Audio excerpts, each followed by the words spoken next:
Are you thinking about moving to Germany but are unsure about the concrete steps you should take to find a job here and actually make your move happen? Over the past 5 years, we've helped thousands of internationals plan and prepare their move to Germany. And they all struggled with what they needed to do and in what order. So in this video, we will show you the exact roadmap to follow, broken down into 3 stages so you can actually make your move happen. And to make this actionable for you, we put together a free workbook you can download below, with specific links to continue your research for each stage. Okay, so the first stage in our roadmap to move to Germany with clarity is the stage most people skip or rush over. And when they do, they often regret the decision of actually moving here. This is the research and validation stage. And our first milestone is about employability. And it works like this. Imagine the German job market is a huge magnet. How strongly does it pull your professional profile? Are you a match? Or does it push you away? Now, before we show you how to test this for yourself, here is a general profile of foreign professionals working in Germany based on a recent survey we ran with our community. We got 540 replies, and this is a pattern we found. 79% don't need German at work, have about 7 to 8 years of experience, and work in roles that match their academic degree. And the industries with the strongest magnet pull are IT, healthcare, manufacturing, finance, academia, and the energy sector. Now, how do you assess what your chances of finding a job in Germany are? Here's our simple 2-step process. Step 1. Go to the big job platforms in Germany like Milestone, LinkedIn, or Indeed and look specifically for English-speaking roles you could realistically apply to. But don't apply yet, we are just assessing in this step. And when looking at the job postings, just be careful, because some listings are written in English, but they still require the German language. If you want a shortcut, we've listed 100 companies that hire English-speaking professionals without needing German, and all the popular job platforms for the German job market in the workbook linked below. Step 2 is to read the job description closely and compare them to your experience. If it's a match, that's a great sign, and you're ready for the next milestone of this roadmap. If it's not a match, you now know exactly where you need to upskill to increase that magnetic pull. Now, the next milestone is crucial if you're moving with a family, whether that's a spouse, children, or pets. This is one many people rush through, don't properly plan, and it often leads to huge frustrations once they arrive here. And here is how it works. Think of it like a game of chess, where every piece moves differently with its own rules and limitations. And planning a move to Germany as a family works the same way. Each family member has different options, timelines, and constraints. And it's important to understand how each family member can and will move to Germany. Here's a simple framework to get you started with this. If you're moving with a spouse, there are a few key questions you need to answer early on. Can your spouse work right away, or will they need their own permit? Will you move together, or will one of you lead the way and come first? And how does your timeline affect visas, jobs, and income? You can find more info about this process in the workbook below. Now, if you're moving with kids, you need to think about how they'll enter and adapt to the German school system. And here are some crucial questions for you to answer. How old are they and how much German do they speak? And what is more feasible for them, a public or private school? Also, in the workbook below, you can find a link to our video explaining how the German school system works. And if you're moving with pets, the first step is figuring out whether your pet can legally enter Germany. Some dog breeds are restricted, and exotic pets like snakes come with very specific requirements. We actually had a client in our 6-week live mentorship program moving with a ball python, and helping her navigate that process taught us far more about reptiles than we ever expected. Spoiler alert, it's totally possible just with a hefty price tag. Again, resources are in the workbook below. Okay, these 2 milestones complete stage 1 of your moving plan. Once you have a green light on both milestones, then it's time to move on to stage 2 of our roadmap, which we call active preparation. The first milestone in this stage is where many people get stuck. It's the bottleneck, and often the one thing that actually unlocks the move to Germany. And that is, you probably guessed it right, to find a job. In milestone 1, we determined your employability with the magnet analogy, remember? And in this milestone, it's all about actually applying for those jobs. Now, for a long time, I believed that getting a job in Germany meant sending out hundreds of applications and hoping someone would respond.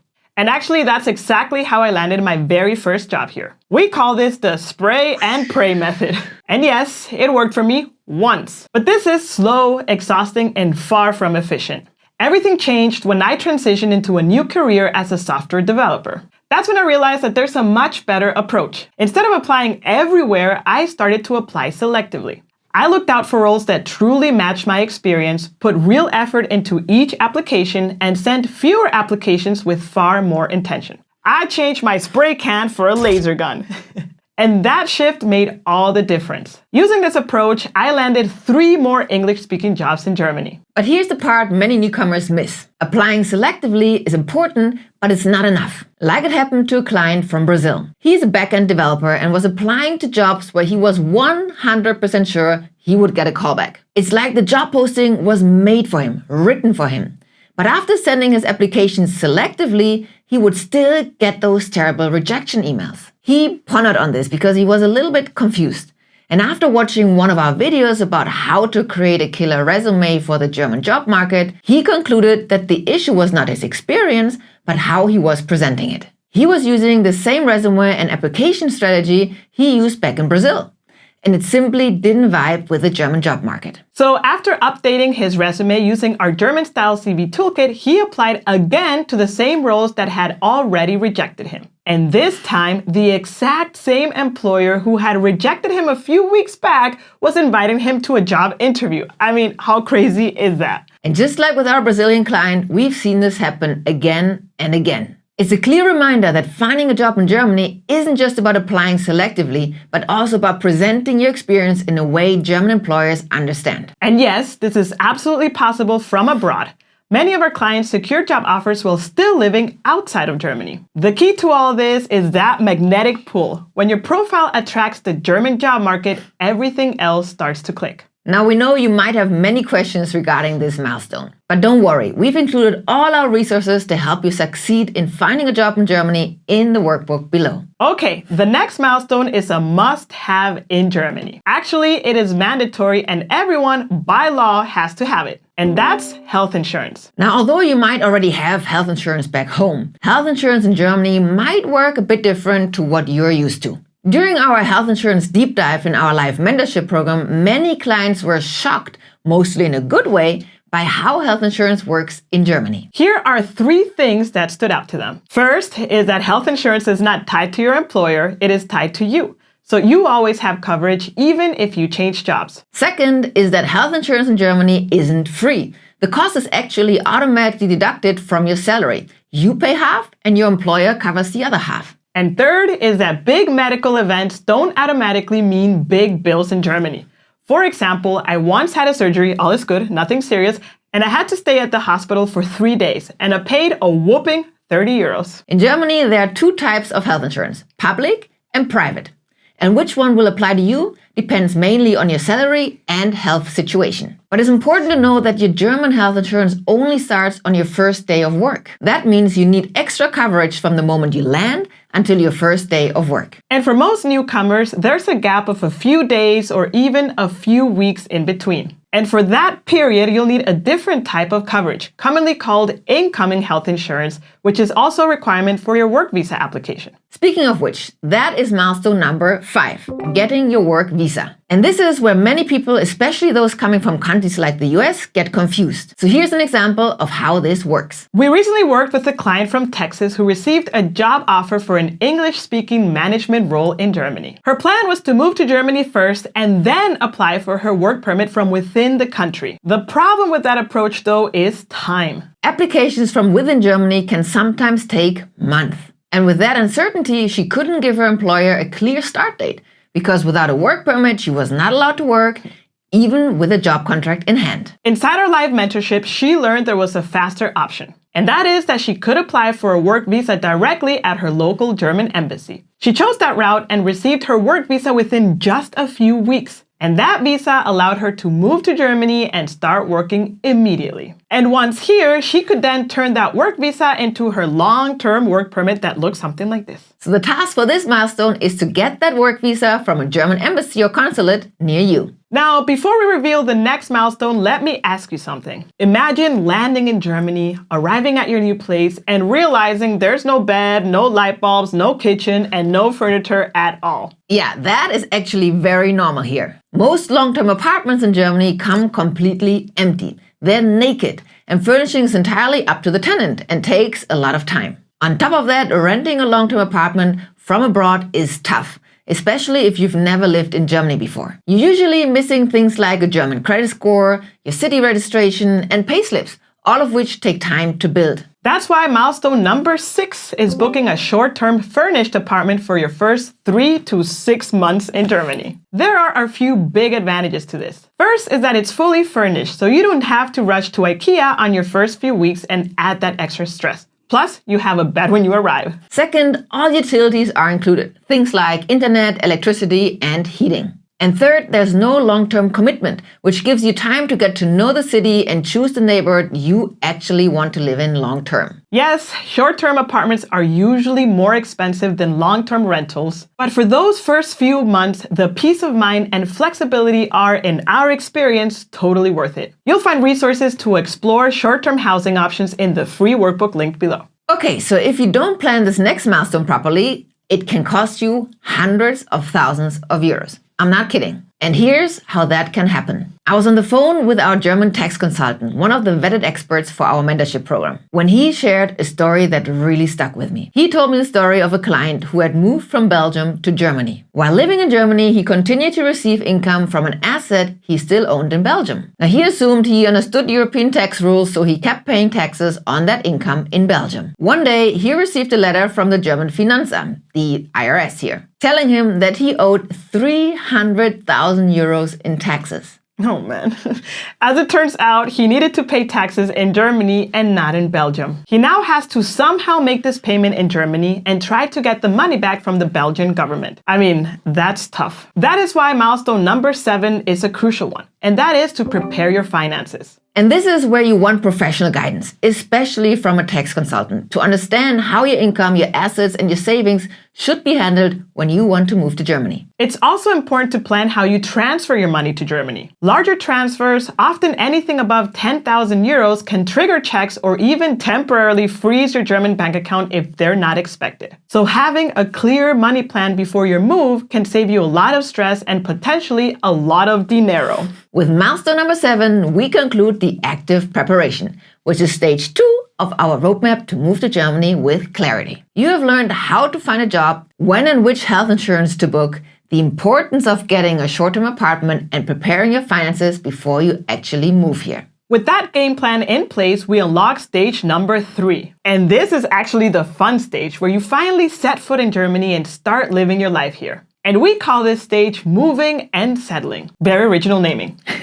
And it all starts with milestone number 8, the single most important bureaucratic step in Germany. And this is how you officially enter the German system. Big suspense there. Without it, you won't get a tax ID and you'll struggle to get a German bank account, your residence permit, internet, phone plans, gyms, well, pretty much any service. I think the point is clear. This milestone is your city registration, called Anmeldung in German. The process itself is actually very simple. You first book an appointment at your local citizen office, the Bürgerbüro. Second, you download and fill out the registration form. And third, you go to your appointment, hand in the form, and answer a few questions. And finally, you'll receive your city registration confirmation, the Meldebescheinigung, a piece of paper. Now, there is one important thing to be aware of here, and that is that on that form, there's a seemingly innocent question asking whether you belong to a religion. And if you answer yes, you will be automatically registered in the church in Germany, which means that you'll pay an additional 8 to 9% in church tax from your income tax. That's true, church tax is a thing. Inside the workbook below, you will find more free resources on how to do this step, so make sure to download it. Okay, now for the next milestone, and that is to open a German bank account. And although this might seem super straightforward, there is a massive caveat to this one as well. Surprise, surprise. And that is that not all German banks accept foreigners as new customers. And that's a real problem because without a German bank account, you can't receive your salary, for example, and you'll have difficulty getting a monthly public transportation pass, a German phone number, and so on. So the question is, which German bank will accept you after you move to Germany? We've built a tool for this. You simply enter your nationality and answer 2 questions about your immigration status, and it will show you the banks that will most likely accept you. And you might have already guessed it, you can also find the link to this free tool in the workbook. Now, once you've done your city registration and opened a German bank account, the next milestone is unlocked. This one is about setting up 3 essential services that will make everyday life in Germany much easier. First is to get a German phone number. Now, there are lots of options, but before committing to a 2-year contract, we usually recommend starting with a flexible monthly plan for your first few months, or staying with it forever. You can order it online, it's affordable, quick to activate, and you can easily cancel it every month. You can find our favorite provider and the one that I'm using in the workbook below. The second service is to set up your public transportation ticket. If you'll be commuting daily, the Deutschland ticket is usually the best choice. For a monthly fee of 63 euros, you get unlimited access to local and regional buses, trams, metros, and trains across Germany. Now, this fee tends to increase a bit every year, so just keep that in mind. And the third important service you should sign up for is one that many newcomers miss, including Jen for a long time. And depending on where you're from, the concept might feel strange and unnecessary. Like it did for me, but don't be fooled. And that is the private liability insurance, or Haftpflichtversicherung in German. Now, why is this such a big deal? In Germany, you are responsible for whatever damages you cause to others or their property. And here's a story of what could happen. We know a French guy who lives in Germany who didn't park his bike properly when he was going to a house party. Now, unfortunately, the bike tipped over and damaged a vintage motorcycle next to it. And because it was a rare model, the repair bill came out to around 3,500 euros, which he had to pay out of pocket. Now, if he had had private liability insurance, which starts at around 5 euros a month, that cost would have been fully covered. Again, if you want to dive deeper into this, the links with more info and providers on this are in the workbook below. Now, the next milestone is the goal of every newcomer. It's the thing all these years of planning and preparation have led to. Once you have this, you feel like a big weight is lifted off your shoulders, and you can finally take a deep breath. And that is to swap your work visa for a residence permit, which is the plastic card here that allows you to stay in Germany long term. The process for this is actually pretty simple. Surprise, surprise for Germany. You can apply for it online, get an appointment, and at some point, pick it up. You will most likely get a residence permit valid for 2 years. After this, you will need to renew it via the same process. This was the last milestone for the moving and settling stage. And at this point, you've done the most crucial bureaucratic steps as a newcomer. But the journey isn't quite over yet. There are still 3 important things to take care of before you can fully relax and settle in. And these usually happen at around the 3 to 6 month mark. First, if you drive, you'll need to deal with your German driver's license. Because by law, you can only use a foreign license for the first 6 months in Germany. After that, if you want to continue driving, you'll need a German one. And for some nationalities, this is a simple exchange, while for others, it means going through the full process of taking the theoretical and practical driving exams. We break down exactly what applies to you in the workbook below. Second, it's time to find a long-term apartment. By now, you'll finally meet the requirements landlords usually ask for. Things like your registration, German payslips, private liability insurance, and your German credit score. It's important to point out that Germany is a country of renters, and many people stay in the same home for decades, which is why landlords tend to be very selective. Many newcomers say that finding a long-term apartment can feel as difficult as finding a job here. But don't despair. Guess where we have resources to help you nail this milestone as well? Yes, you guessed it, in the workbook linked below. And the final milestone is one that never really ends. And I'll be honest, I didn't take this seriously enough in my first few years here. And that actually made things harder than they needed to be. And that is to learn the beautiful language of German. In my opinion, German is the key to truly unlocking life here. It's actually what has helped me feel integrated after 14 years of living in Germany. So I cannot emphasize enough how important this is. Now you're here watching this YouTube video because you have a goal, and that is to move to Germany. We hope you have found this video helpful. You now have a clear roadmap, what to focus on, in what order, and why each step matters. But after doing this for 5 years, we can tell you that the fastest way to prepare for your move to Germany is to join our 6-week live mentorship program called the Smooth Arrival in Germany Experience. We created it for busy professionals who want clarity, structure, and confidence instead of guesswork. During the 6 weeks, we have 2 to 3 live calls per week where we go deeper into each milestone of this roadmap and personalize it with you step by step. You get direct guidance, clear priorities, and answers to your personal questions so you don't lose months going down the wrong path. You will also get access to our vetted licensed experts for personal consultations in the areas of immigration, taxes, health insurance, currency exchange, and many more. So instead of spending evenings researching, second-guessing, and trying to connect the dots, why not follow a proven system with our support and a small group of people who are on the same journey as you? Now, we only run our mentorship twice a year, and we keep the groups small. So if this feels like the right next step for you, join our waitlist by clicking the link below. Our waitlist is where we share all the details when doors open for enrollment. We hope to see you there.